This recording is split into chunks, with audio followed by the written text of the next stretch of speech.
I'm Kannan, sales executive. Yeah. Monthly 20,000 salary. Yes. Bachelor.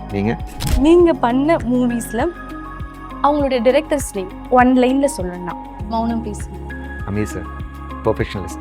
Anand பிரதிநிதி. Naga sir, again a strict perfectionist. இப்படி பார்த்த ஒரு மனுஷன் நாங்க என்ஜாய் பண்ணி அழகா ஒரு லவ்வபிள் பர்சனா பார்த்துட்டு. பிரியோ டிவி நேயர்கள் அனைவருக்கும் வணக்கம். This is Vijay Abitha. So இன்னைக்கு செக்மெண்ட்ல நம்ம கூட இணைஞ்சிருக்க ஸ்பெஷல் கெஸ்ட் யாருன்னா ஆக்டர், ப்ரொடியூசர் அண்ட் அது மட்டும் இல்லாமல் ஒரு ஃபார்மர் ஆல்சோ. கொடுக்குற ஒரு கதாபாத்திரத்தை அவ்வளோ ஒரு அழகாகவும் நேர்த்தியாகவும் நம் மனதில் பதிகிற அளவுக்கு அவ்வளோ ஒரு அழகான படைப்புகளை கொடுத்துருக்காரு. வேற யாரும் இல்லை, ஆக்டர் நந்தா சார் தான். ஸோ அவர்கிட்ட நிறைய விஷயங்களை பேச போகிறோம். முதல்ல அவரை வெல்கம் பண்ணிடலாம். Hi sir. ஹாய், எப்படி இருக்கீங்க சார்? ரொம்ப நல்லா இருக்குமா, தேங்க்யூ. உங்கள் கூட ஒரு உரையாடல் அப்படின்னும் போது ரொம்ப ஹாப்பியாக இருக்குது. 23 இயர்ஸ் ஆஃப் மௌனம் பேசியதே பேசலாமா? கண்டிப்பாக பேசலாம். நினைவுகளை பகிரலாம் sir. Definitely. I'm Kannan, sales executive. Yeah. Monthly 20,000 salary. Yes. Bachelor. I was That is மௌனம் பேசியதே. nice. ஸோ எஸ், அஃப்கோர்ஸ் ஒரு ஜென்ரேஷனுக்கான அந்த டைம் 23 இயர்ஸ் அப்படிங்கிறது it's a long span. And February 13th re-release ஆகுது. ஸோ ரொம்ப எக்ஸைட்டடாக இருக்கு. திருப்பியும் ஆல்சோ சார் ஆன் ஸ்க்ரீன் வந்து அதை பார்க்க போகிறோம் அப்படிங்கிறது வந்து creamy nostalgic memories, like very good memories. ஏன்னா கிட்டத்தட்ட ஒரு 6 monthsக்கான ட்ராவல் அந்த படம். அண்ட் எனக்கு அது லான்ச்சிங் படம் அமைஞ்சிருச்சு பிஃபோர். ஆக்சுவலி புனை போய் was my first. Yes. But Mounam Pesi happen to release first. So அது ஒரு லான்ச்சிங் மூவியாக ஆயிடுச்சு. அண்ட் அஃப்கோர்ஸ் ட்ரிஷாக்கும் அது ஒரு launch film. And big star cast, Suriya, Laila and Ameer சரோட ஃபர்ஸ்ட் படம். So there's lot of things happened in that project actually. So it's good to see it back in the theatres waiting. I'm also eagerly waiting. So Kannan Kannan Kannan அந்த கதாபாத்திரத்தை விட்டு வெளியே வர முடியாது. அவர் ஒரு அழகாகவும் எல்லாருக்கும் ஒரு பிடித்தமான ஒரு கதாபாத்திரமே சொல்லலாம். முதல் அப்ரோச் எப்படி சார் இருந்துச்சு? அமீர் சார் கிட்டேருந்து உங்களுக்கு வந்து ஒரு கால், நீங்கள் தான் இந்த ரோல் பண்ண போகிறீங்க அப்படின்னு. இல்லை, ஐ வாஸ் வெரி ஹாப்பி. ஏன்னா அது அமீர் சருக்கு தெரியும், நான் ஏற்கனவே புனை போய் படம் பண்ணிகிட்ருக்கேன்னு அவருக்கு தெரியும். பட் அந்த படத்துக்கு அந்த கேரக்டருக்கு இன்னொரு பார்த்துட்டு இருந்தாங்க. ஸோ இந்த புனைப்போட ஆடியோ லான்ச்சோட இன்விடேஷன் பார்த்துட்டு தான் என்னை கூப்பிட்டாரு சார் ஃபர்ஸ்ட் டைம். ஸோ அவங்க போகும்போது சொன்னார், நீங்கள் ஏற்கனவே படம் பண்ணிகிட்ருக்கீங்க, பட் இது சூர்யா பண்ணுறாரு, ப்ளஸ் தேஸ் இந்த இன்னொரு ரோல் ஒன்று இருக்குது. நான் கதையை கேட்கல, ஆக்சுவலி கதையை கேட்கல. ஓகே. இன்னொரு கேரக்டர் ஒன்று இருக்குது. பட் டெஃபினட்டாக சூர்யாவுக்கு என்ன நேம் வருமோ அதுக்கு ஈக்குவலான கேரக்டர் அண்ட் ஈக்குவல் நேம் உங்களுக்கு வரும் நந்தா அப்படின்னாரு. எனக்கு தெரில, பட் அந்த மூமெண்ட்டில் வந்து like I feel very positive and I totally blindly பிலீவ்டும் அப்படின்னு தான் நான் சொல்லணும். It was just my intuition. இல்லை சார், டெஃபினட்டாக நான் பண்ணுறேன் அப்படின்ட்டு. பிகாஸ் அவருக்கும் இது first film and Aprajith Nanda படம் பண்ண producers. So it was huge team to have a combination at the beginning of my career. ஸோ அது ஒரு பாசிட்டிவாக இருந்தது எனக்கு. ஸோ அங்கே லொக்கேஷன் போனதுக்கப்புறம் தான் he explained glimpse of the story and என்னோட கேரக்டரைசேஷன். எனக்கு என்ன ரொம்ப கஷ்டமாக இருந்தது அந்த கேரக்டர் பண்ணுறதுக்கு ஆக்சுவலாக. என்ன சொல்கிறீங்க? To get adapted. ஓகே. ஏன்னா is a perfectionist Aamir sir. Yes. Compromise ஆக மாட்டார். அங்கே வந்து நான் இம்ப்ரூவைஸ் பண்ணுறேன் அப்படிங்கிற பேச்சுக்கெல்லாம் இடமே கிடையாது. ஓகே. அவர் சொன்னதை அப்படியே நம்ம பண்ணணும். பிகாஸ் அவர் எப்படின்னா அவர் சொல்லியிருக்காரு, ஆல் இஸ் கேரக்டர்ஸ் அவர் எழுதுறது வந்து real time characters, the characters which has past in his life, அவர் ஸ்கூல் டேஸில், காலேஜ் டேஸில். ஸோ சூர்யாவோட கேரக்டர் ஆகட்டும், இல்லை என்னோட கேரக்டர் ஆகட்டும், எல்லாமே is written it from his past experiences தான். ஸோ அவர் சொல்லுவார், எனக்கு இந்த மாதிரி தான் வேணும் கேரக்டர், டைலாக் மாடுலேஷன் இந்த இடத்துல தான் உங்கள் கையசையணும், இந்த இடத்துல தான் உங்கள் கண்ணசையணும் அப்படிங்கிறது இல் பி வெரி பர்டிகுலர். ஸோ எனக்கு அது புனவு போய் கிட்டத்தட்ட ஒரு 30 days தான் ஷூட்டிங் முடிஞ்சிருக்கு. That is my first film. Yes. And இப்படி ஒரு பெர்ஃபெக்ஷனிஸ்ட் உள்ளே வரும்போது அது ரொம்ப கஷ்டம் அடாப்ட் ஆகிறது. நான் கேட்கணும்னு நினைச்சேன், பொண்ணுங்க இப்போ ஃபர்ஸ்ட் ஒரு ஃபிலிம் தமிழ் சினிமாவில் முதல் கதாநாயகனா ஒரு அறிமுகமாகிற ஒரு படமாக இருக்கு. அதை நம்ம கொடுக்குற முதல் படம் தான் நமக்கு எவ்வளோ நம்மளுடைய பேர் சொல்லும்னே சொல்லலாம். அடுத்து இந்த ஒரு கதாபாத்திரம், இந்த ஒரு கேரக்டர்ன்ற போது அந்த ஒரு மாடுலேஷன், அந்த ஒரு வேரியேஷன் எப்படி? இல்லை, அதான் அது டோட்டலி வேறு ஒரு ஜானர் புனைப்பு. இது வந்து டோட்டலாக லைக் ஒரு காமெடி கேரக்டர் மாதிரி தான், ப்ளே பாய் கேரக்டர். அண்ட் எனக்கு என்ன அமீர் சார் வந்து எக்ஸ்ட்ராக்ட் பண்ண அந்த விதம், அது எனக்கு கிட்டத்தட்ட அந்த இப்போ நான் சொன்ன டைலாக்ஸ் எல்லாமே கிட்டத்தட்ட ஒரு 30-35 டேக்ஸ் போச்சு. ஓகே. அது 40. ஆமாம், எனக்கு தெரிஞ்சு ஒரு 35 டேக்ஸ் போச்சு. I still remember. ஓகே. அவரு ஆனா கோவமே படல. ரொம்ப கூலாக ஒன் மோர் என்னங்க பிரச்சனை, இந்த டை வந்து இப்படி தாங்க பண்ணணும், இந்த டைலாகில் தான் பண்ணணும், அந்த டைலாகில் பண்ணக்கூடாது, இந்த கழுத்தை செய்கிறது வந்து அப்படி எனக்கு அது பர்ஃபெக்டாக வரணும், அதே மாதிரி இந்த ஷோல்டர் தூக்கி பேசுறது, இந்த டைலாகில் தான் இந்த ஷோல்டர் தூக்கணும், அது ரொம்ப பர்டிகுலராக இருந்தார். எனக்கு அது அடாப்ட் ஆகிறக்கே அவ்வளோ டேக்ஸ் ஆயிடுச்சு. Okay. So finally we got it right. And எல்லாத்துக்குமே சூர்யாவோட கேரக்டர் ஆகட்டும், இல்லை த்ரிஷாதாகட்டும், லைலாதாகட்டும், எல்லா கேரக்டருமே அவர் இப்படி தான் வேலை வாங்கினார் படம் ஃபுல்லாக. ஈவன் அந்த பேக்ரவுண்டில் இருக்கிற ஜூனியர் ஆர்டிஸ்ட்டும் கூட ஏதாவது ஒரு அன்வான்ட் டிஸ்டர்பன்ஸ் இருந்தால் you go for one more. So Surya கேரக்டரும் கூட அவர் எந்த டைலாகில் வந்து அந்த சிகரெட் பஃப் உள்ளே எடுக்கணும், எந்த டைலாகில் அந்த ஸ்மோக் வெளியில் விடணும் அப்படிங்கிறது இல் பி வெரி பர்டிகுலர். ஸோ அந்த கேப் அதில் பார்த்தீங்கன்னா நிறைய சைலண்ட் ஷாட்ஸ் இருக்கும், which is left for re recording. எங்களுக்கு தெரியும் என்ன நானும் பேச மாட்டேங்கிறேன், அவரும் பேச மாட்டேங்கிறாரு, சும்மா எடுத்துகிட்டு இருக்காரு, how is it going to work out அப்படிங்கிறதுலாம். பட் அல்டிமேட் அது ஆன் ஸ்க்ரீன் பார்க்கும்போது இட் வாஸ் லைக் அமேசிங். அது ஃபைனலாக பார்க்கும்போது தான் you know like what is the director's vision அப்படிங்கிறது வந்து. So it was an amazing experience working. Like மூவியாக பார்க்கும்போது நீங்களும் சூர்யா சார் வந்து ரொம்ப ஒரு ஃப்ரெண்ட்ஷிப் அந்த ஒரு பாண்டில் இருக்கும். ஆஃப் கேமரா அப்படின்னும் போது உங்களுடைய கான்வர்சேஷன் எப்படி இருந்தது? அது நாங்கள் படம் பண்ணுறதுக்கு முன்னாடி we were friends for very long time. Okay. ஏன்னா பிஃபோர் அவர் நேருக்கு முன்னாடி எனக்கு புனை போய்க்கு முன்னாடி நாங்கள் ஒன்றா தான் டான்ஸ் கிளாஸ், ஃபைட் கிளாஸ் தான் போயிட்டுருப்போம். ஜிம்னாஸ்டிக்ஸ் கிளாஸ் எல்லாம் வி ட்ராவல் டுகெதர் ஃபார். நீங்கள் தான் கண்ணன்ற அந்த ரோல் பண்ணுற அப்படின்னும் போது சார் என்ன சொன்னாங்க? I was very happy. ஏன்னா அதுக்கு ரொம்ப நாளாக தேடிட்டு இருந்தாங்க அந்த கேரக்டர் யார் பண்ணுறதுன்ட்டு. ஒரு ஃபைனலைஸ் ஆகாமே இருந்தது. அண்ட் ஷூட் ஆரம்பிக்க போகிறாங்க 1 வீக்கில். ஸோ யாருமே ஃபைனலைஸ் ஆகாமல் இருந்தது. சூர்யா என்கிட்ட சொல்லியிருக்காரு, இது மாதிரி படம் ஆரம்பிக்க போதும், அந்த கேரக்டர் யாருமே ஃபிக்ஸ் ஆகலின்னு கூட என்கிட்ட சொல்லிட்டு இருந்தார். ஓகே. அப்போது எனக்கு அந்த புனை போய் ஷூட் நடந்துட்டு இருக்கும்போதோ அப்படியா சரி நான் ஓகேன்னு. அப்புறம் நான் சொன்னேன் இந்த மாதிரி ஜிம்மில் ஒரு நாள் ஹேப்பன் டு ஒர்க் அவுட் ஒன்று இந்த மாதிரி சொன்னேன், நான் அதை நேற்று கன்ஃபார்ம் ஆச்சு, சரி நான் பண்ணுறேன்னு கிடையாது. அப்படியா சூப்பர் யார் அப்படின்னாரு. ஓகே. தெரியல சூப்பர் அப்படின்னு அப்படி. So it was good. முன்னாடி ஃப்ரெண்ட்ஸாக இருந்தாங்க, it was more easier for us to communicate on screen also. Okay. Yeah. I'm Kannan nice. Like sir நீங்கள் ஒரு கேரக்டருமே உங்களது பார்க்கும்போது நீங்கள் சூஸ் பண்ணி தான் பண்ணுவீங்க, செலக்ட் பண்ணி. நாங்கள் பார்த்துருக்க மூவிஸ் எல்லாமே பர்டிகுலராக ஃபார் எக்ஸாம்பிள் ஈரம் மூவி சொல்லலாம், புன்னகை தேசம் அது முடிச்சது, அந்த மூவி முடிச்சதுக்கப்புறம் லைக் மௌனம் பேசியது முடிச்சதுக்கப்புறம் அந்த ஒரு கேரக்டர் மாறணும் அப்படின்னும் போது அதுக்கு நீங்கள் ஒர்க் பண்ணது எப்படி இருந்துச்சு? ஆக்சுவலாக ஒன்றும் ஒர்க் பண்ணல. Okay. இந்த 2 படம் முடிச்சுட்டு கிளப்பில் ஒரு 4 ஃபிலிம்ஸ் லீட் ரோலில் பண்ணிவிட்டு எனக்கு அறிவலன் வந்து ஃபஸ்ட்டு சங்கர் சார் ஆஃபீஸ்லேருந்து ஃபோன் பண்ணி இது மாதிரி கதை சொல்லணும், அறிவலன் சாரோட அசிஸ்டன்ட் டைரக்ட் பண்ணுறாரு. அறிவலன் கேம் ஹோம் அண்ட் எந்த கேரக்டர் பண்ணுறேன்னு அவர் ஃபுல்லாக நெரேட் பண்ணிட்டாரு. அப்போ அந்த காப் கேரக்டர் அந்த நெகட்டிவ் கேரக்டர் ரெண்டும் அந்த ட்ராவல் ஆகும். பட் எந்த கேரக்டருக்கு என்னை கேட்குறாருங்கிறது எனக்கு ஒரு பெரிய கன்ஃபியூஷனாக இருந்தது. பட் ஃபுல் ஸ்கிரிப்டாக நான் கேட்டுட்டேன். கேட்டதுக்கப்புறம் நான் சொன்னது வந்து நான் எனக்கு அந்த போலீஸ் ரோல் நான் பண்ணல, I don't want to do that role, if it's that negative role I will do. ஏன் அப்படின்னு கேட்டார். நான் சொன்னேன், ஐம் டூ ஏர்லி ஃபார் என்னோட கெரியரில் வந்து too early for me to do a cop role. I'm not prepared for that still. எனக்கு அந்த ஃபிசிக் ஆகட்டும் இல்லை, I'm not prepared for that. ஒரு ஃபஸ்ட் டைம் ஒரு காப் ரோல் பண்ணுறேன்னா I need to get prepared. So right no எனக்கு பண்ணல. If negative role நான் பண்ணுறேன். ஏன்னா எனக்கு என்னென்னா வந்து அந்த கதை கேட்டுட்டு ஒரு 7-8 ஃபிலிம்ஸ் வந்து ஒரு ஹீரோ பண்ணிவிட்டு ஒரு ஃபஸ்ட் டைம் ஒரு நெகட்டிவ் ரோல் பண்ணுறதுக்கு ஒரு நல்ல ஒரு கதைக்களம் அமைன். We need a good platform, good content to do a negative role. ஆனால் நெகட்டிவ் ரோல்னால் I didn't want to do ஒரு rowdy role in a hero's film and ஒரு ஃபைட்டு அந்த மாதிரி. I didn't want to go அந்த negative ஷேடில். Like இந்த மாதிரி ஒரு நெகட்டிவ் ஷேடில் I was willing to do. It's also carrying the full content on your shoulders அந்த கேரக்டர். ஸோ எனக்கு அது பெரிய சேலஞ்சிங்காக இருந்தது ஃபஸ்ட்டு நெகட்டிவ் ரோல் பண்ணுறக்கு. சார் இல்லை அந்த கேரக்டர் தான் நீங்கள் பண்ணுறீங்க, அதுக்காக தான் உங்களை கேட்குறோம். ஸோ ஐ வாஸ் ஓகே பண்ணுறேன் அப்படின்ட்டு. தென் டிஸ்கஸ் பண்ணிகிட்டு இருக்கும்போது எப்படி பண்ணலாம் அப்படின்னு பண்ணிகிட்டு இருக்கும்போது ஒன்று வேணாங்க நீங்கள் வாங்க பார்த்துக்கலாம் அப்படின்ட்டாரு. ஸோ அதுக்கான ஹோம்ஒர்க்கெல்லாம் எதுவுமே பண்ணல ஆக்சுவலாக. இந்த லுக்ஸ் அந்த ஹேர் ஸ்டைல் தான் பண்ணார் ஒழிய. பட் எங்களுக்கு ஒரு ஸ்கிரிப்ட் ரீடிங் செஷன் இருந்தது. பட் இப்படி தான் பண்ணணும், ஒரு ஷூட் பண்ணி பார்க்கலாம் அப்படிங்கிறதெல்லாம் ஒன்றுமே கிடையாது. ஒரு 2-3 டேஸ் அந்த ஷூட்டிங் ஆரம்பிக்கிறதுக்கு முன்னாடி தான் Shankar sir wanted to meet the full team. Shankar sir வந்து ஸ்க்ரீன் ப்ளே பண்ணியிருக்காரு ஈரம் படத்துக்கு. Is also the screen play writer along with Arivazhagan.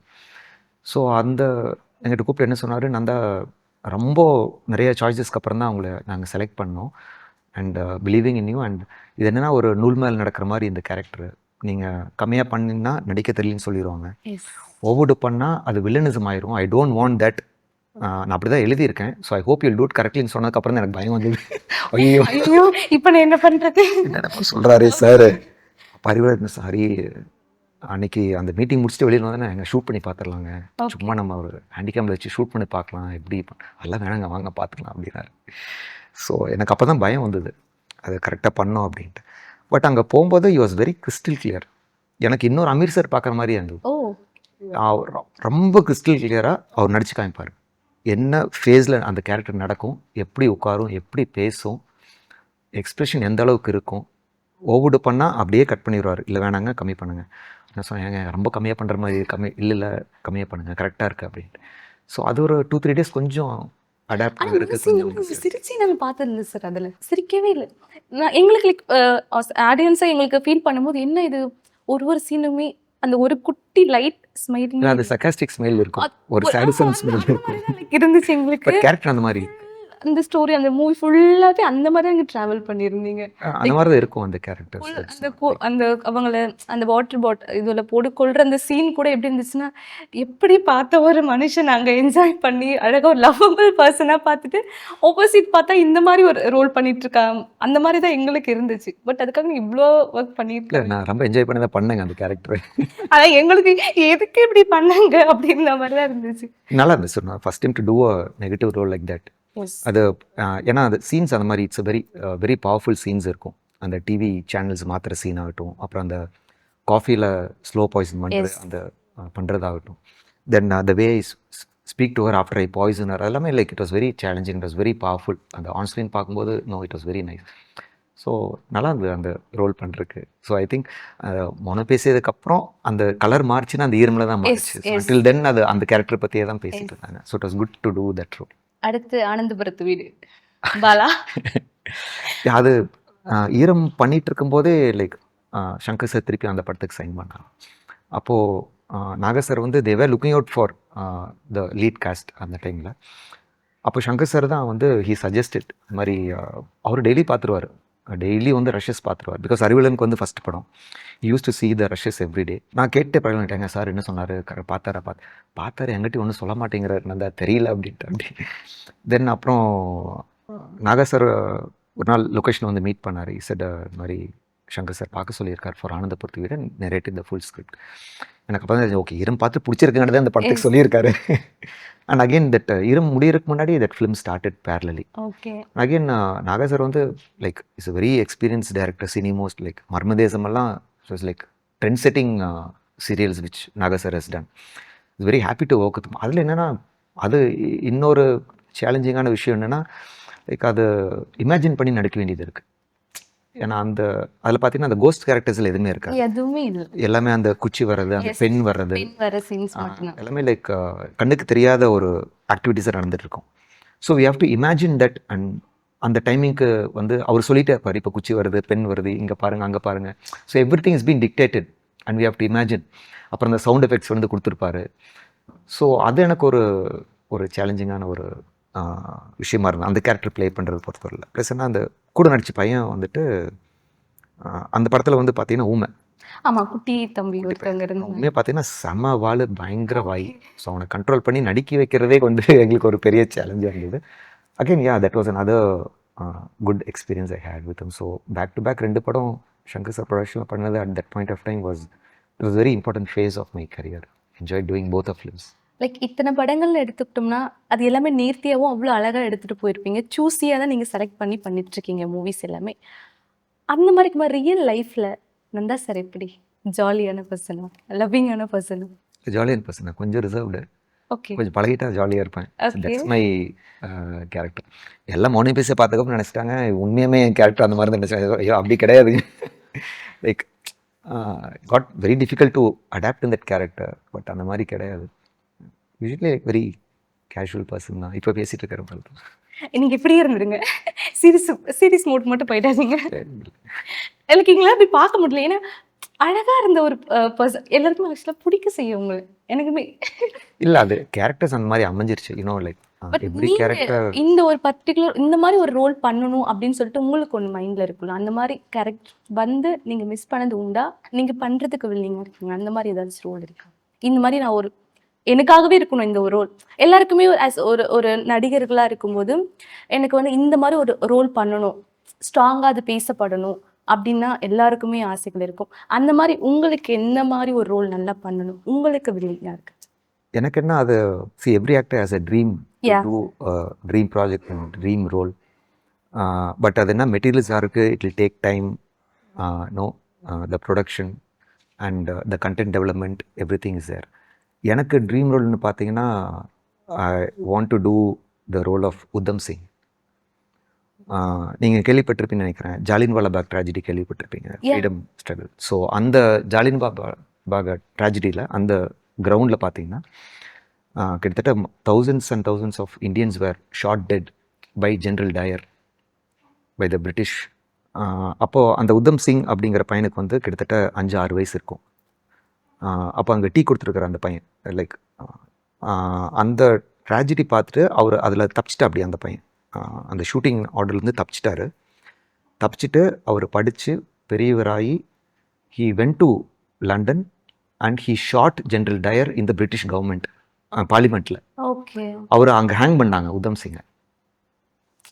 So அவர் வந்து 6 வயசில் பார்த்த ஒரு பிளான்ட்டான ஒரு விஷயம். அதுக்காகவே அவர் வந்து படித்து அங்கே போய் ட்ராவல் பண்ணி அங்கே போய் அவங்க பிரிட்டிஷ் பார்லிமெண்ட்லேயே he shot the same army officer who order the Jallianwala Bagh shooting. So எனக்கு அந்த உத்தம் சிங் கேரக்டர், எனக்கு அந்த புக்கு வந்து என்னோட தாத்தா தான் கொடுத்தாரு அதை படிக்கிறதுக்கு. So I is very inspired by that book. இதான் லைக் அன்சங் ஹீரோஸ் ஆஃப் இந்தியான்னு சொல்லலாம். So everybody talks about Mahatma Gandhi or Nehru or there are so many heroes who fought for a country. But in the Uttam Singh Adi, I think it is an untold story in நினைக்கிறேன். When I read that book, அது எனக்கு ரொம்ப inspire ஆச்சு. I think that will be my dream character if I want to do it. நிச்சயமா அது நடக்கணும். அந்த மாதிரி கேரக்டர்ஸ் பண்ணுங்க சார். நம்ம அது உங்களுக்கு லைக் நீங்க ஆசைப்படுற மாதிரி அது நல்ல ஒரு நேம் வரும்னு நினைக்கிறேன். ஐ திங்க் அது வந்து ஒரு ரியல் ஸ்டோரின்ற போது நம்ம படிக்கும் போது நீங்க அது ஒருத்தர் ப்ரெசென்ட் பண்ணி நம்ம அது ஒரு விஷயம் பண்றன்ற போது ஆப்வியஸ்லி அது வந்து ஒரு நல்ல ஹிட் அந்த மாதிரி தான் இருக்கும். ரகசியமானது காதல் ஒரு ஃபியூ லைன்ஸ் அந்த experience. Like one of biggest hits of my career in Yes. the song. And பொள்ளாச்சியில் ஷூட் பண்ண அந்த சாங், பொள்ளாச்சி அண்ட் மேட்டூரில். I think it's from the film Kodambakkam. Sirpi sir Yes. Music. Really it was very early stage of my career அந்த படம். And it's about cinema. ஒரு director எவ்வளோ கஷ்டப்பட்டு ஒரு படத்தை வெளியில் கொண்டு வரோம் அப்படிங்கிறது தான் அந்த போராட்டம். உண்மையுமே அந்த படத்துக்கு அந்த போராட்டம் நடந்தது அந்த படம் கொண்டு இருக்கு.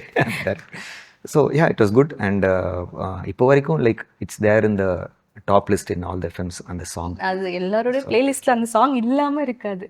Again an unforgettable experience of shooting that song. Sivasankar master தான் அந்த கொரியோகிராஃப் பண்ணார். So it was good, romantic. Good சொல்லிட்டீங்க. ஒரு ஃபியூ லைன்ஸ் பாடுனா நல்லா இருக்கும். I am not even a bathroom singer. Just try. I also நல்லா போயிட்டு இருக்கும்போது நம்ம ஏன் பாடி கெடுப்பாங்க. சரி, ஓகே. நீங்க பண்ண மூவிஸ்ல அவங்களுடைய டைரக்டர்ஸ் நேம் ஒன் லைன்ல சொல்லணும்னா first film Punnagai Poove. Saba sir, the coolest director I work with. Okay. Mounam Pesi. Ameer sir, perfectionist. Nice. Anandhapurathu Veedu. Naga sir, again a strict perfectionist. Okay. Eeram. Arivazhagan, very cool and dangerous director. Dangerous சொல்லிட்டு. ஓகே. வானம் கொட்டட்டும். ஆனால் பட்டட்டும் தனா. Yes. And thanks to him for getting me the state award for that film. Yes. Villain. Yeah, a very cool guy, very silent director. அந்த ஒரு role எப்படி இருந்துச்சு? நீங்க டூயலா work பண்ணியிருந்திருப்பீங்க. நல்லா இருந்தது. அது ஒரு it was a different experience. அது வந்து எனக்கு கதை சொல்லும்போது like there are 2 roles, one is negative, one is positive. So ஏன் நெகட்டிவ் அப்படிங்கும்போது அது actually it's not a negative role. It's like there's a reason for him to he wants that revenge. அவரோட அந்த பழைய ஆன்சிஸ்டர்ஸ் நடந்த அந்த பிரச்சனைனால. So எனக்கு என்ன அது ஒரே டைமில் தான் ஷூட் பண்ண போகிறோம். எப்படி ஷூட் பண்ண போகிறோங்க டபுள் ரோலு. ஒன்று வந்து மொட்டைன்னு சொல்கிறீங்க, how you are going to do it, இல்லை வில் மேட்ச் இட்ன்னு. ஏன்னா இது பேக் டு பேக் வந்து அந்த கேரக்டர் ஷூட் பண்ண வேண்டியதாக இருந்தது. இட்ஸ் லைக் அண்ணன் தம்பி கேரக்டர் ரெண்டும் தனித்தனியாக வராது. லைக் தனியாக வந்தாலும் லைக் நிறைய காம்பினேஷன் சீன்ஸ் இருக்கும். எப்படி பண்ண போகிறோம், லைக் காஸ்டியூம்லேருந்து, ஹேர் ஸ்டைல்லேருந்து, ஸ்கின் டோன்லேருந்து, லைக் ஒரே நாளில் பார்த்தீங்கன்னா ஒரு ஹாஃப் டே இது ஷூட் பண்ணுவோம், ஒரு ஹாஃப் டே அது ஷூட் பண்ணுவோம். திடீர்னு பார்த்தீங்கன்னா அந்த டைமிங் மாறும், இல்லை ஆர்டிஸ்ட் வேறு யாராவது அதில் அது it had a huge star cast. Vikram Prabhu and Aishwarya Rajesh, everybody was Sarath sir and Radhika ma'am. ஏதோ யாரோ ஒருத்தர் டைமிங் மாறினாலும் then we have to shuffle. நான் இல்லை இந்த கேரக்டர் ரெடியாக நின்றுட்டு இருக்கும்போது, இல்லைங்க அந்த கேரக்டர் அந்த ஷாட் எடுத்துடலாம், அந்த சீன் எடுத்துடலாம்னு சொல்லும்போது திருப்பி எல்லாத்தையும் நாங்கள் ரீடூ பண்ண வேண்டியது இருந்தது. ஸோ அது அந்த அந்த லுக்ஸ்க்கே வந்து அந்த மொட்டை லுக்கே வந்து ரொம்ப நிறையா ஹோம்ஒர்க் பண்ணார் ஆக்சுவலாக. அண்ட் அதுவும் பார்த்தீங்கன்னா Mani Ratnam sir is the screenplay writer for that film. Okay. And அங்கே ஃபுல்லாக என்னோடய சீன் வந்து ஷூட் பண்ணுறதுக்கு முன்னாடி நாள் அங்கே ஷூட்டிங்க்கு வர வச்சு அந்த மொட்டை கேரக்டருக்கு வந்து ஃபுல்லாக ஸ்கின் டோன் எல்லாம் பண்ணி, இதை காஸ்டியூம்ஸ் எல்லாம் ஃபைனலைஸ் பண்ணி, அந்த ஸ்கின் டோன் எந்த அளவுக்கு இருக்குன்னு சொல்லி மணி சார் வந்து நிறைய கரெக்ட் பண்ணார். அதுக்கப்புறம் திருப்பி எல்லாத்தையும் ரீடூ பண்ணி அந்த கேரக்டருக்கு வந்து பண்ணாங்க. காஸ்டியூம்ஸ் எல்லாம் மாற்றி அந்த ஹேர் வச்சு, அந்த ஹேர் வைக்கிறது வந்து பெரிய சேலஞ்சிங்காக இருந்தது. ஏன்னா ரொம்ப ஆக்வர்டுன்னு தெரியக்கூடாது, ரியலிஸ்டிக்காக இருக்கணும். ஓகே. ஸோ அதுக்கு எப்படி இருக்குன்னு 2 லுக் வந்து கிட்டத்தட்ட ஒரு 1.5 days ஃபைனலைஸ் பண்ணாங்க before the shoot of the film on location. So அதில் என்ன டிஃப்ரென்ஸ் காமிக்க முடியும் அப்படிங்கிறது தான் ஐ வாஸ் ஜஸ்ட் ஒர்க்கிங். ரொம்ப பெரிய டிஃப்ரென்ஸ் காமிக்க முடியாது, because it's not 2 different characters, it's brothers. ரொம்ப ஒரு ஸ்லைட் இதில் ஒரு பாசிட்டிவிட்டி இருக்கணும், இதில் ஒரு லைட்டாக ஒரு நெகட்டிவ் ஷேட் இருக்கணும். அவ்வளோதான் டிஃப்ரென்ஸ் அவங்களுக்கு தேவைப்பட்டது. ஸோ அது ரொம்ப க்ளீனாக எக்ஸ்பிளைன் பண்ணி நடித்து காமிச்சார் தானே. So like it was a difficult process to start up with அந்த 2 கேரக்டர் மாற்றி பண்ணுறது. ஏன்னா வாய்ஸ்லேருந்து நிறைய மாற்ற வேண்டியது இருந்தது. ஸோ உண்மையுமே ரொம்ப சேலஞ்சிங்காக இருந்தது பண்ணுறக்கு. அதுக்காக தான் உங்களுக்கு அதுக்கு அவார்டு கிடைச்சிருக்கு. Maybe okay. It was good experience doing that film அந்த கேரக்டர். நீங்கள் இப்போ பண்ணியிருக்க ரோல்ஸ் எல்லாமே ஸ்ட்ராங்காக நின்று பேசுகிற ரோல்ஸ் எல்லாமே. இப்போது அப்கமிங் பண்ணுற ப்ராஜெக்ட் இருந்தாலுமே உங்களுக்கு எனக்கு நான் பண்ண ரோல்லே இந்த ஒரு கேரக்டர் வந்து எனக்கு சாட்டிஸ்ஃபைங்காக இருந்துச்சு அப்படின்னா நீங்கள் எந்த ஒரு கேரக்டர் சொல்லுவீங்க? கண்ணன், பாலா, வெங்கட் அந்த மாதிரி சொல்லிகிட்டே போகலாம். அதில் உங்களுக்கு யார் ரொம்ப ஃபேவர்? Which one? எனக்கு இது எல்லாமே பிடிக்கும். எனக்கு ஆல் டைம் ஃபேவரட் அப்படிங்கிறது வந்து ஆக்சுவலாக அந்த படம் இங்கே ரிலீஸ் ஆகலை இந்தியாவில். It's called Aanivaer. Okay. It's the first future film of the Tamil ஈழம்ஸ். ஃபுல்லாக ஸ்ரீலங்காவில் ஷூட் பண்ண அப்போ அந்த வார் நடக்கிறப்பவே. Okay. It happen in 2003, 2004, before Kodambakkam. அது I think it is my 4th ஃபிலிம்னு நினைக்கிறேன். ஜான் மஹேந்திரன் டைரக்ட் பண்ணார். சச்சின் படத்தோட டைரக்டர் தான் அந்த படத்தை டைரக்ட் பண்ணார். மஹேந்திரன் சாரோட சன். எனக்கு அந்த படம் வந்து it will always be stay close to my heart. So அது தமிழ் ஈழமுக்காக ஒரு படம் பண்ணது, அந்த ப்ராஜெக்ட் பண்ணது. ப்ளஸ் அந்த கேரக்டரைசேஷன் வந்து ரொம்ப பியூட்டிஃபுல்லாக வந்து எழுதியிருப்பார், பியூட்டிஃபுல்லி ப்ரோட்டேட் ஆன் ஸ்க்ரீன். எனக்கு அது ப்ளே பண்ணுறதே ஒரு பெரிய சேலஞ்சிங்காக இருந்து. And I love doing that character which will always stay close to my heart. எனக்கு அது ரொம்ப பிடிக்கும் அந்த கேரக்டர். நைஸ்.